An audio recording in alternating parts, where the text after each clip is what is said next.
Hi, Paul Hefty here with the Triangle Old Football System. I want to talk about using our inside gap power play for our play action pass. Specifically, we do a 4 Verts series here with that. Again, this is something I think should be a core concept at all levels of your program.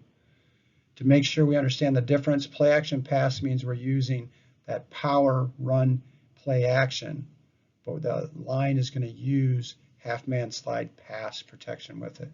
Run action passes, we actually use run blocking schemes, but just stay on the line of scrimmage and then throw a pass. Let's go ahead and take a look here. All right, again with our install, we like to do a 3-phase part of practice. The first part, you do the RPOs. So obviously here you would be doing different inside gap concepts with your base RPO route concepts.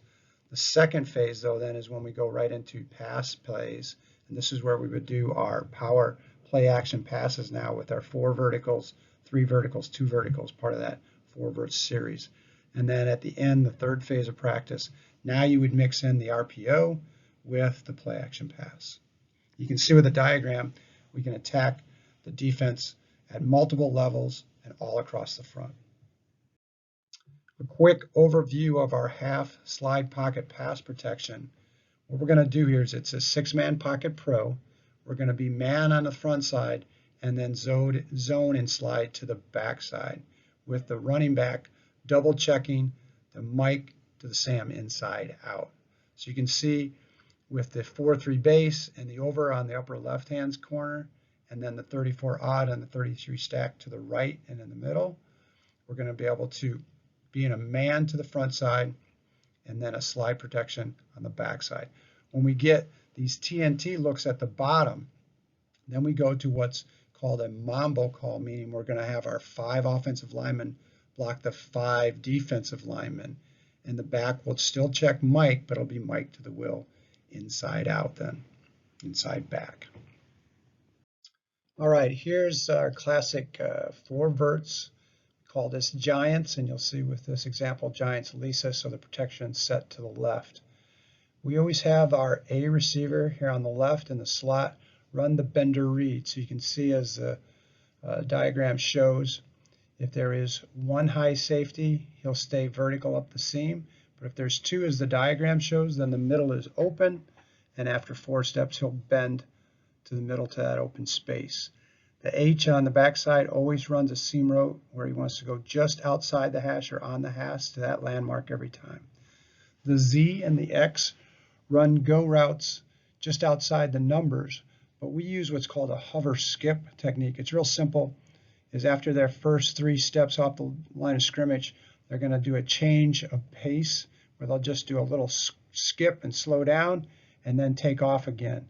The reason for this is you'll see in our read sequence, they're the second phase of that, and this way we don't outrun their arm of the quarterback, and then also it makes for a great red zone adjustment also.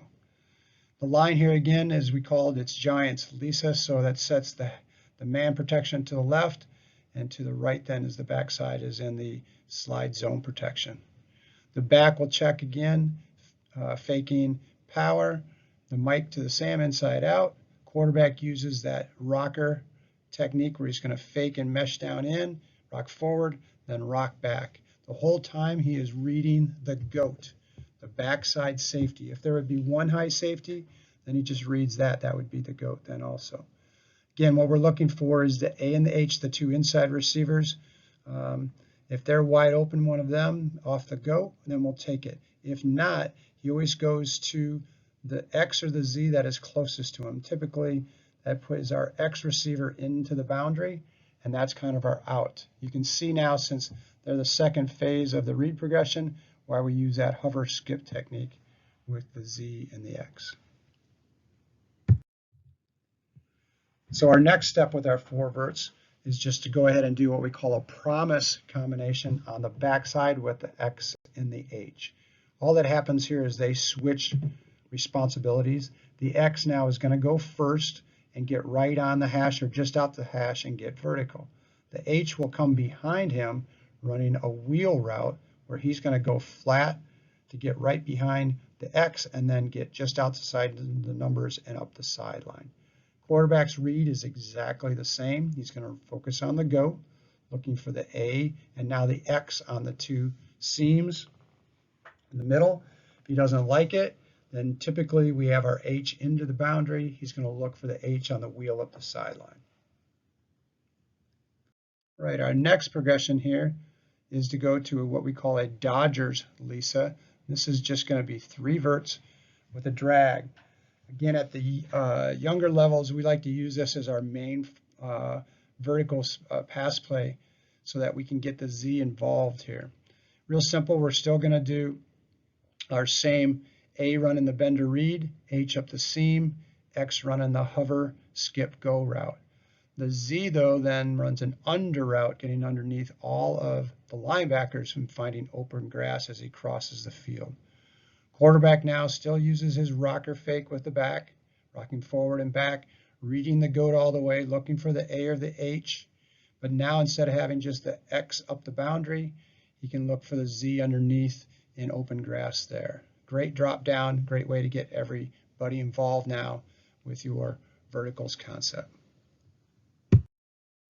All right, next one here is our 3 verts where we add a lot of things together, chunk a lot of things together, but it really helps us be multiple and simple at the same time. So we call this a choice route by the X receiver now that he is on the single side. He's going to go ahead and do what we call a cog read. So his first one, he's reading the DB. The DB is off, deep, real deep. He'll just run a comeback at 12 yards back to 10. If the DB is up and inside, now he'll just run his normal go route up the sideline. If the DB is outside, then he goes ahead and runs his 6-step glance route, essentially a skinny post. So he has a chance to always get open with the cog read. The Z now runs the under route he did previously with Dodgers. The A still runs his bender read. And the H then does what we call a 3-over-1 rule. When he's in a 3-by-1 set, he's on the 3 receiver side, he's got to run over the linebackers and over the field to get back to that hash mark he has to go vertically on. So we still get the quarterback doing his long rocker. He still would read the goat on this because we still have the A and the H up the middle. If at any time he has free access, essentially the X is one-on-one with that whole half of the field, then he can just go ahead, flash at the goat, but then just read the dog and get that cog read one-on-one there with that matchup. Again, if everything's covered, he's got a Z on the under route as a check down. Great multiple play and a great way to use matchups with your X. Last one then is a 2 verts where we're going to go ahead and have the H now actually stay in and block. So we use a laser or razor call. The B is going to free release and replace the H. So we're in our 3-by-1 again, but now the B will run the wheel route and the X will run his skinny post right up the hash. We still get the A run in the bender read and the Z runs the under route. So quarterback, same 4 verts read, reading the goat, looking for the A and the X up the hashes. Doesn't like it, he looks for the wheel up the boundary or the Z underneath if everybody's dropped off.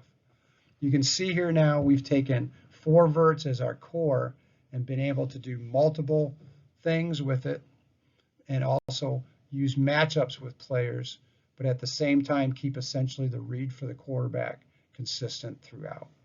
Thanks.